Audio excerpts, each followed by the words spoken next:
আসসালামু আলাইকুম। সালমানের বক্তৃতা আমি শুনেছি, এরপর আসলে কথা বলা বেশ কঠিন। আমি একেবারে স্পষ্ট বলতে চাই, মানে এরপরে আবার মজার যেগুলো উল্লেখ করেছেন ওনারা এমনিতে উনি বলতে চাননি যে তিনজন ওনার বোন আসলে, এরপর আসলে কথা বলা বেশ কঠিন। তো যাই হোক, আমাদের তো আসলে এই অভ্যুত্থানের শহীদ এবং মুক্তিযুদ্ধের শহীদ তাদের সবার প্রতি শ্রদ্ধা। এখানে এই মানসিক স্বাস্থ্য শব্দটা উচ্চারণ করতে চাই না এইভাবে, কিন্তু যারা বিভিন্ন রকম মনের কষ্ট, এটা আসলে শুধুমাত্র যারা আহত হয়েছেন তাদেরই না, এছাড়াও এই অভ্যুত্থানে বিভিন্ন সময় যারা নির্যাতিত হয়েছেন, যারা দীর্ঘ 15 বছর যাবৎ যারা জেল খেটেছেন, ঘরের বাইরে পালিয়ে বেরিয়েছেন, এই বিপুল সংখ্যক মানুষ বিভিন্ন রকম মনের কষ্টে আছেন। তাদের মানসিক কষ্টের পাশাপাশি সত্যিকারের অর্থনৈতিক কষ্ট, ভবিষ্যৎ কেন্দ্রিক অনিশ্চয়তা, অজস্র বিষয় আছে আসলে। এবং এই রাষ্ট্রের তাদের এই ত্যাগের বিনিময়ে 15 বছর যারা অত্যাচার সহ্য করেছেন, পালিয়ে বেরিয়েছেন, ঢাকায় ভ্যান চালিয়েছেন বিশ্ববিদ্যালয় থেকে পাশ করে, এবারের অভ্যুত্থানেও এই তরুণ যুবকদের পেছনে যারা দাঁড়িয়েছিলেন সাহস সহ, এবং এই তরুণ যুবক শ্রমজীবী মানুষ আমরা দেখেছি হাসপাতালগুলোতে যখন ঘুরেছি, একটা বিরাট সংখ্যক মানুষ আসলে ছাত্রের বাইরে, প্রায় 70-80 ভাগ আমার বিবেচনায়, যারা দোকানে কাজ করেন, তারা মেকানিক, তারা ভ্যান চালান, তারা কেউ হয়তো বাসের হেল্পার, শ্রমজীবী কর্মজীবী, সমাজের সকল স্তরে। কিন্তু একটা খুবই দৃষ্টিকার্য ব্যাপার হচ্ছে যে শ্রমিক, তাদেরকে আসলে ওইভাবে শ্রমজীবী কর্মজীবী মানুষকে আসলে আমরা ওইভাবে সামনে আমাদের আলাপ আলোচনা বিভিন্ন ইয়েতে ওইভাবে আসেনি। ছাত্রদের নেতৃত্বে শ্রমিকদের এবং কর্মজীবী মানুষের অংশগ্রহণের মধ্য দিয়ে যে অভ্যুত্থানটি হলো, এই অভ্যুত্থানের পরপর আসলে আমাদের যখন আমরা দায়িত্ব পেয়েছি, এই যে কথাটা সালমান খুবই স্পষ্ট বলেছে, আসলে এক ধরনের ফায়ার ফাইটিং, এই কাজে আসলে আমাদেরকে ব্যস্ত থাকতে হচ্ছে।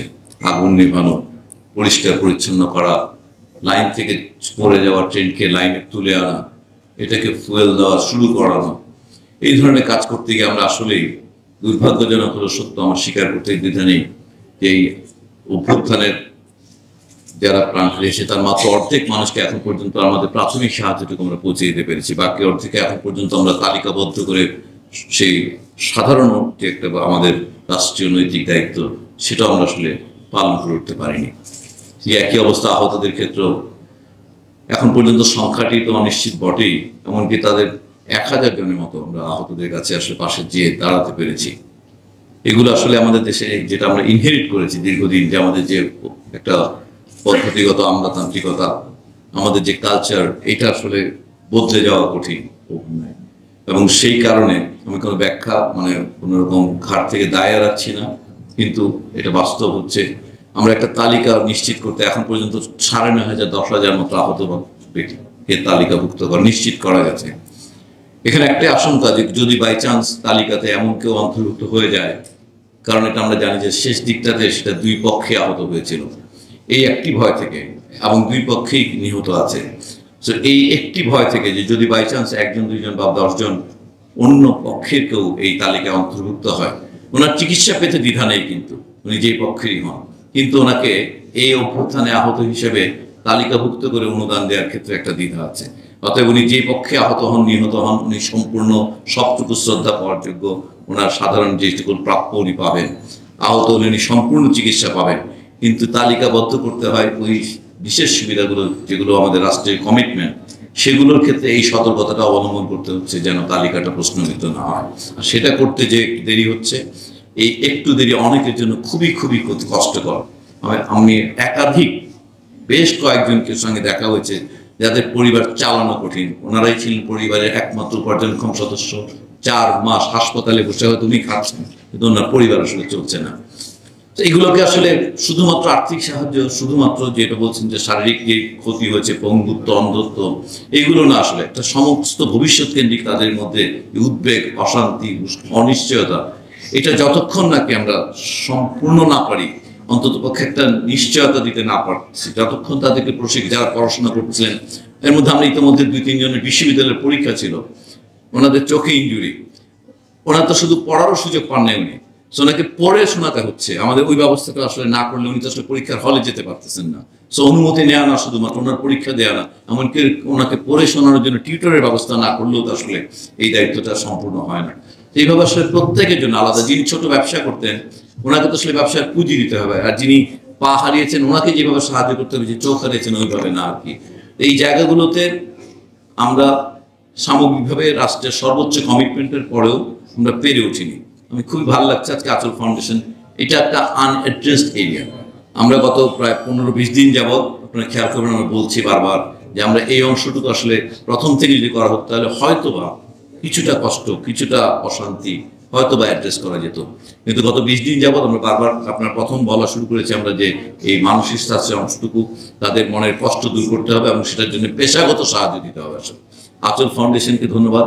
আঁচল ফাউন্ডেশন এবং এছাড়া আরও বেশ কয়েকটি অর্গানাইজেশনের নাম আমি জেনেছি এবং তাদের সঙ্গে আমাদের কথা হয়েছে, তারা যেমন হোপ ওয়েভ, সাজেদা ফাউন্ডেশন, এরকম এবং প্রাতিষ্ঠানিকভাবে National Institute of Mental Health এবং বিএসএমইউসি, ডিপার্টমেন্ট অফ সাইকিয়াট্রি, এই ধরনের অনেকগুলো সরকারি বিশ্ববিদ্যালয় অথবা বেসরকারি প্রতিষ্ঠান মিলে এই আহত এবং নির্যাতিত মানুষগুলোর পাশে তাদের মানসিক সহায়তা দেওয়ার জন্য দাঁড়িয়েছে। আমরা যারা নাকি দায়িত্বে আছি, আমরা আপনাদের কাছে ভীষণভাবে কৃতজ্ঞ যে আপনারা আমাদের পাশে দাঁড়িয়েছেন। এটা একটা সরকারের দায়িত্ব না হয়ে এটা একটা জাতীয় দায়িত্বে পরিণত হয়েছে। তো আমরা খুবই কৃতজ্ঞ এই চেহারাটা দেওয়ার জন্য। এটা একটা সরকারের দায়িত্ব বা একটা প্রতিষ্ঠানের বা একটা মানুষের দায়িত্ব না হয়ে এটা সম্পূর্ণ জাতির দায়িত্ব হয়ে রয়েছে আপনাদের অংশগ্রহণের মধ্য দিয়ে। তো অশেষ কৃতজ্ঞতা আপনাদের কাছে। আর সালমানের এবং এই সালমানের মতো যারা আরো আছেন, আপনাদের কাছে আমরা খুবই খুবই আন্তরিকভাবে লজ্জিত, দুঃখিত আসলে যে আমরা আসলে যথাসময়ে পারছি না আমরা আপনাদের পাশে দাঁড়াতে। বিশেষ করে যাদের অনেক বেশি প্রয়োজন এই মুহূর্তে, তাদের পাশে আমরা আসলে অতি দ্রুত আসতে পারছি না। কিন্তু আমরা কথা দিচ্ছি, আমাদের দিক থেকে আসলে কোনো চেষ্টার ত্রুটি নেই। আমরা চেষ্টা করছি সরকারের কোনো, আর এই মাত্র পরশুদিন আমরা এমনি কথা বলার জন্য এখন আমরা ফিরিয়ে আনছি একজনকে থাইল্যান্ড থেকে। পরশুদিন আমরা আবু সাইদের বাবাকে হেলিকপ্টারে রংপুর থেকে রাত 11:30টায় নিয়ে এসেছি। আমাদের দিক থেকে আমরা কোনো মুহূর্ত দেরি করতে চাই না আসলে, বা আমাদের কোনো মানে রাষ্ট্রীয় অর্থ ব্যবহারের ক্ষেত্রে কোনো কৃপণতা করতে চাই না আমরা। কিন্তু তারপরও আসলে আমরা অনেক ক্ষেত্রে হয়তো পেরে উঠি নাই এখন পর্যন্ত। সো আমাদেরকে ক্ষমা করবেন আমরা যারা দেরি হওয়ার জন্য। কিন্তু রাষ্ট্রের, সরকারের সর্বোচ্চ মহল থেকে আমাদের পর্যন্ত সবার স্পষ্ট প্রতিশ্রুতি আছে যে আমরা সবসময়, যতক্ষণ আমরা আছি, কারণ আমরা জানি যে আমরা এই দায়িত্বটা পেয়েছি রাষ্ট্র বিনির্মাণের, এই দায়িত্ব এটা আপনাদের ত্যাগের কারণে। অতএব সরকার বা রাষ্ট্রের সর্বোচ্চ সামর্থ্য দিয়ে আপনাদের পাশে থাকার চেষ্টা করবে। শুধু একটু নিয়ম যেগুলো মেনে না চললে এটা নিয়ে ভবিষ্যতে প্রশ্ন উঠতে পারে বা এখনো প্রশ্ন উঠতে পারে, সেগুলো মেনে চলার জন্য যেটুকু সময় লাগছে সেইটুকুই দেরি হচ্ছে। আমরা নিশ্চিত করছি যে প্রত্যেকের জন্যে তার নিজের মতো তার শিক্ষা সম্পূর্ণ করা, তার পুনর্বাসনের জন্য এবং কর্মসংস্থানের জন্য রাষ্ট্রীয় দেশের মধ্যে থাকা সকল সুবিধা, রাষ্ট্রের সম্পদের সর্বোচ্চ ব্যবহার করা হবে। এই ব্যাপারটায় কোনো ধরনের দ্বিধা আপনারা কখনোই চোখে পড়বে না ইনশাআল্লাহ। আপনাদের পক্ষ থেকে আমাদেরকে জানাবেন যে কোন কোন ক্ষেত্রে আসলে আমাদের সহায়তা দ্রুত পৌঁছানো দরকার। আমরা অবশ্যই সর্বোচ্চ দ্রুততার সঙ্গে সেটা নিশ্চিত করার চেষ্টা করব। এবং মানসিক স্বাস্থ্য না বলে বলবো যে আপনাদের যে মন খারাপ, যে কষ্ট, অশান্তি দূর করার জন্য আসলে অনিশ্চয়তা ভবিষ্যৎ কিন্তু অসুস্থতার প্রধান কন্ট্রিবিউটর।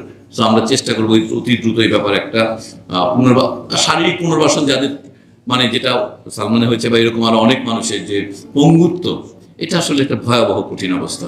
এটা থেকে ফেরত আনা সত্যি সত্যি অনেক কঠিন হবে আমাদের জন্য।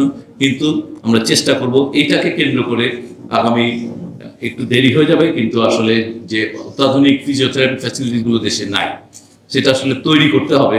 বাংলাদেশ স্বাধীন হওয়ার পর একবার এরকম তৈরি হয়েছিল, যেটার নাম পঙ্গু হাসপাতাল বলি। এটা আসলে যুদ্ধের পরে পঙ্গু তাদের জন্য, সেইবার আবার আরেকটা তৈরি করা হবে এই ধরনের একটা কাঠামো, যেটা আধুনিক প্রযুক্তি সহ। কিন্তু দুর্ভাগ্য হচ্ছে এটা আমাদের নতুন একটা উদ্যোগ, এটা তৈরি হতে হতে আসলে দীর্ঘ সময় চলে গেল এবং কষ্ট পাচ্ছেন সবাই। সো সবাই কাছে, আঁচল ফাউন্ডেশনের কাছে কৃতজ্ঞতা, এবং যারা এইরকম আরো উদ্যোগ নিচ্ছেন তাদের কাছে, আর যারা আহত হয়েছেন তাদের কাছে সময় চাইছি, ক্ষমা চাইছি। আমাদেরকে সময় দিন, আমরা চেষ্টা করবো সর্বোচ্চভাবে আপনাদের পাশে থাকার। অশেষ কৃতজ্ঞতা।